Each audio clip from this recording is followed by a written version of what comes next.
Radio Publique Africaine.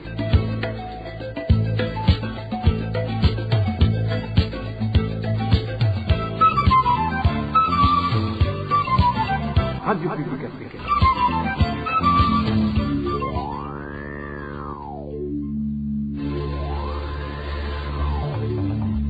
C'est le moment de suivre le journal parlé en français. À la présentation, Émile Nivasumbo. Bienvenue dans le journal du 28 mai 2023. Voici les principaux titres. Une personne non identifiée entre la vie et la mort à la clinique Prince Louis Gwagasore depuis une semaine. Cette personne aurait été torturée par les agents du SNR et égardée par des policiers. Certaines zones de la ville de Bujumbura souffrent de la pénurie de l'eau potable. La Régie des eaux promet pour la énième fois de résoudre la question. Les détails à suivre tout à l'heure. Et aujourd'hui, c'est la journée mondiale de l'hygiène menstruelle. Le ministère de la Santé publique prône la sensibilisation des filles dès le bas âge. Le développement des titres, c'est tout de suite.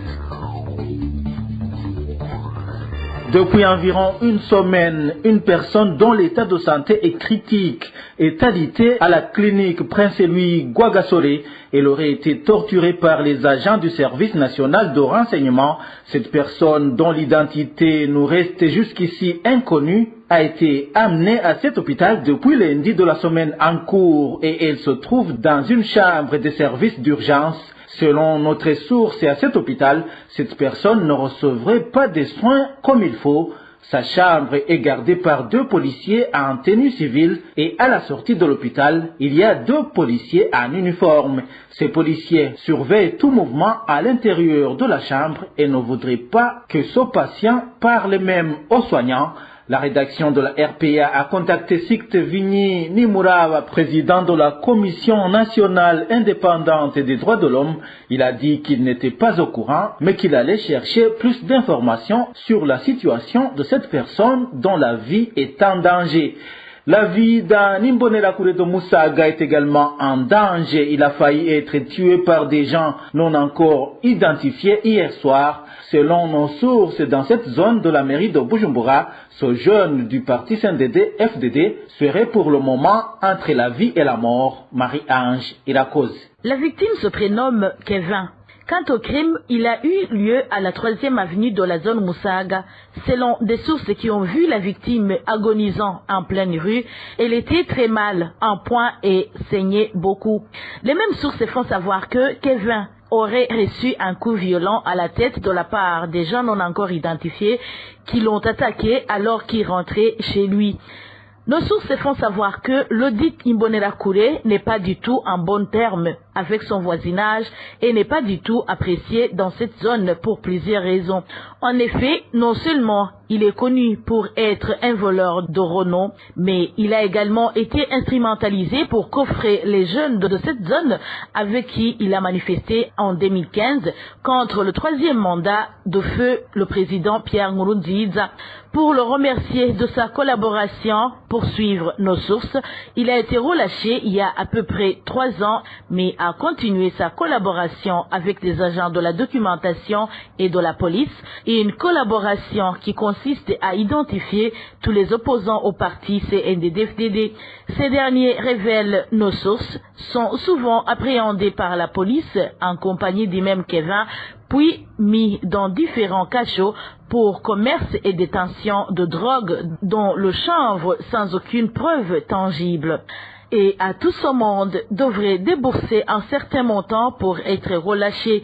Les sources de la RPA en zone Musaga font savoir que pour le moment, Imbonerakure Kevin serait entre la vie et la mort et est en train d'être soigné dans un des hôpitaux de la mairie de Bujumbura. 2 Imbonerakure ont été également passés à tabac par leur père avant-hier dans la zone Murungurira de la commune Nhega. Nous sommes dans la province Kirundo. Ils les accusent d'avoir des liens avec les membres du parti CNL.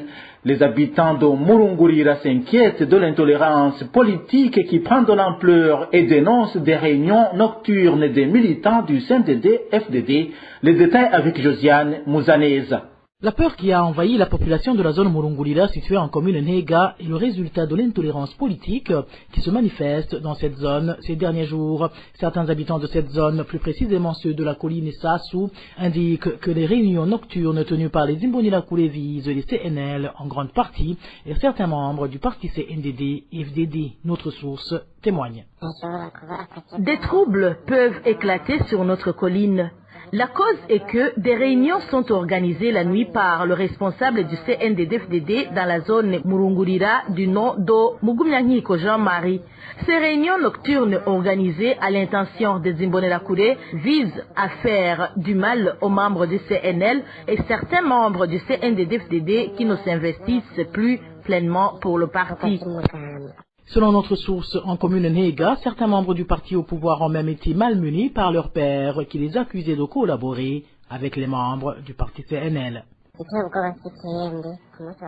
qui nous fait peur est que vendredi dernier à 21h, 2 personnes ont été battues sévèrement. Il s'agit de Léonidas et Mavangile. Maintenant, ils sont dans un état critique.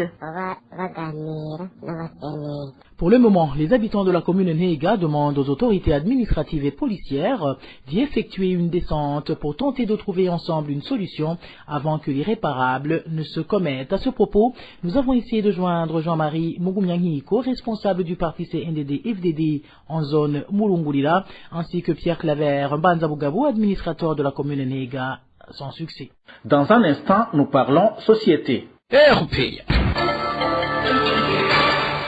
Les habitants de différentes localités du pays s'inquiètent d'un phénomène d'empoisonnement qui prend de plus en plus de l'ampleur. Les zones de Buterere et Kamenge de la mairie de Bujumbura et la commune Gashikanoa de la province Ngozi sont parmi les plus menacées. Les victimes indiquent qu'il leur est difficile de savoir à quel moment elles ont avalé ce poison. Elles indiquent qu'elles se sentent affaiblies du jour au lendemain. Suivez le témoignage de cet habitant de la zone Buterere en mairie de Bujumbura.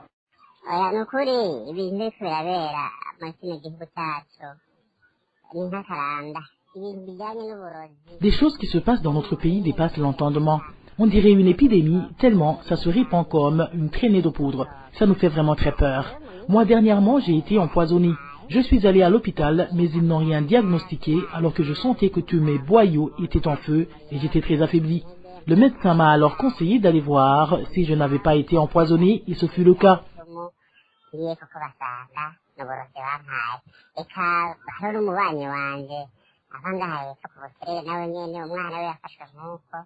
L'enfant d'un de mes voisins d'ici à Buterere a également été empoisonné comme moi. En fait, le constat est que c'est une autre forme de criminalité. Nous, la population, sommes vraiment fatigués de ce genre d'assassinat. Même les médecins sont conscients de ce phénomène, car 90% des patients qu'ils reçoivent présentent les mêmes symptômes dus au poison.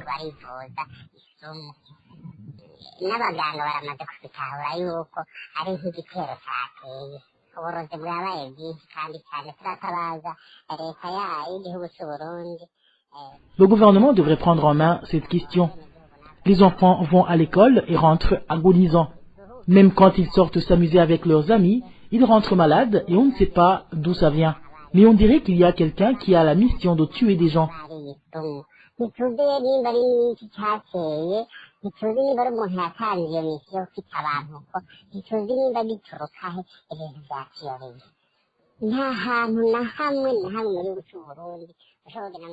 Aujourd'hui, on ne peut pas manger en dehors de la maison en toute tranquillité. Même quand on partage un repas ou un verre avec un ami, on ne se sent pas vraiment rassuré car c'est devenu comme une psychose.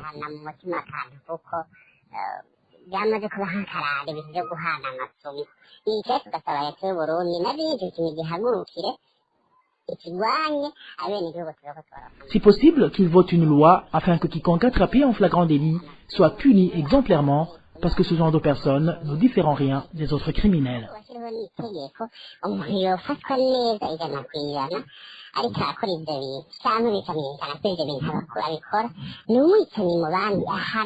Restons à Bujumbura où les habitants de certaines zones souffrent de la pénurie d'eau potable depuis environ 2 mois. L'eau est disponible parfois une fois par semaine pendant la nuit. Pourtant, la régie des eaux déclare à chaque fois qu'il va résoudre ce problème.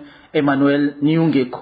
Ces zones dans lesquelles s'observe une pénurie d'eau potable en mairie de Bujumbura sont Musaga et Kanyosha. Les habitants de ces zones indiquent qu'ils viennent de passer 2 mois sans être alimentés en eau potable. Dans la localité où j'habite, nous passons presque 2 mois sans eau potable. Parfois, l'eau est disponible 1 fois par semaine pendant les heures avancées entre 2h et 3h du matin. Pourtant, le directeur de la régie des eaux promet chaque fois qu'il va résoudre ce problème, mais nous ne comprenons pas pourquoi. Ceux qui ont des moyens achètent de l'eau par bidon à un prix élevé, tandis que d'autres parcourent une longue distance à la recherche de l'eau. Ceux qui ont de l'argent achètent un bidon d'eau à 1200 francs. Ceux qui n'en ont pas vont puiser l'eau de la rivière Kivinga. Les autres vont chercher l'eau du lac Tanganyika à plus de 5 km. Vraiment, la vie est difficile ici. Les habitants des zones de Musaga et Kanyosha indiquent que si rien n'est fait pour trouver solution à ce problème de pénurie d'eau potable, ils risquent d'attraper des maladies démensales, y compris l'épidémie de choléra. Ils demandent donc à la régie des eaux de remédier à cette situation. Au sein du service chargé de la communication à la régie des eaux, l'on indique que ce problème est dû aux pompes qui ont été abîmées depuis un certain temps, mais qu'elles viennent d'être remplacées. Ils ajoutent également que d'un moment à l'autre, l'eau pourrait parvenir aux citoyens. Rendons-nous à Gitega cette fois, où l'augmentation de l'effectif de commerçants illégaux de carburant de type essence s'observe depuis des mois. Le phénomène aggrave la crise de carburant dans cette province du centre du pays. La population demande à l'administration d'intervenir. Eric Nyonzima nous en dit plus. Depuis le début de la crise du carburant, le marché noir, surtout de l'essence, s'est beaucoup développé. Même chose pour le gazole. Et actuellement, le nombre de gens qui exercent ce commerce a augmenté. C'est très rentable selon eux. Au marché noir, un litre d'essence coûte entre 8 et 10 000 francs, voire plus. C'est au moment où, à la pompe et officiellement, un litre d'essence est vendu à 3 280 francs à Gitega. Selon certains témoins, lorsque le carburant est disponible, certains motards et propriétaires de véhicules dits d'affaires et promenades font le plein des réservoirs et le vendent plus tard au marché noir dans des bouteilles de l'eau minérale Kinj. Ainsi, certains propriétaires des motos et véhicules consomment de l'essence demandent à l'administration et à la police de conjuguer leurs efforts pour décourager ce comportement. Ils leur demandent aussi de trouver une solution durable à la pénurie du carburant. Pour clore cette édition, parlons santé. Je vous le disais en titre, le 28 mai de chaque année, le monde célèbre la journée de l'hygiène menstruelle. À cette occasion, le ministère de la Santé publique et de la lutte contre le sida du Burundi demande aux parents et aux éducateurs d'organiser des échanges sur la bonne gestion de l'hygiène des enfants depuis leur bas âge. Le contenu du communiqué du ministère de la Santé publique avec Onésime Dushimagizé. Depuis 2014, le monde s'est convenu de commémorer la journée mondiale dédiée à la gestion de l'hygiène menstruelle le 28 mai de chaque année. À cette occasion, le ministère de la Santé publique et de la lutte contre le sida a sorti un communiqué à travers lequel il fait savoir qu'il se remarque aujourd'hui que dans plusieurs pays du monde, dont le Burundi, les filles et les femmes ont besoin de connaissances ou des informations claires relatives à l'hygiène adéquate en période de menstruation. Cela, selon le ministère de la Santé publique, se remarque à travers la manifestation de peur observée chez les filles et les femmes pendant que d'autres considèrent cet état de santé comme une honte. Selon toujours le ministère de la Santé publique et de la lutte contre le sida, être en période menstruelle n'est donc pas honteux, mais plutôt un signe de dignité montrant aux filles et aux femmes qu'elles peuvent mettre au monde. Le thème choisi pour cette année est libéré comme suit. D'ici 2030, faire de la menstruation est une réalité normale. Cette journée internationale dédiée à l'hygiène adéquate en période menstruelle pour les filles et les femmes est donc célébrée dans le but de changer les comportements et les pratiques ainsi que les coutumes et les mœurs qui circulent autour de la menstruation. Pour le ministère de la Santé publique et de la lutte contre le sida, il est donc nécessaire qu'entre parents et les enfants, éducateurs et les éduqués, il y ait des causeries d'échange et des enseignements sur la bonne gestion de l'hygiène depuis leur bas âge. Voilà, c'est par ici que nous mettons un point final au journal du 28 mai 2023. Merci à vous tous qui nous avez suivis. À la présentation, c'était Émile Niwasumba. Au revoir.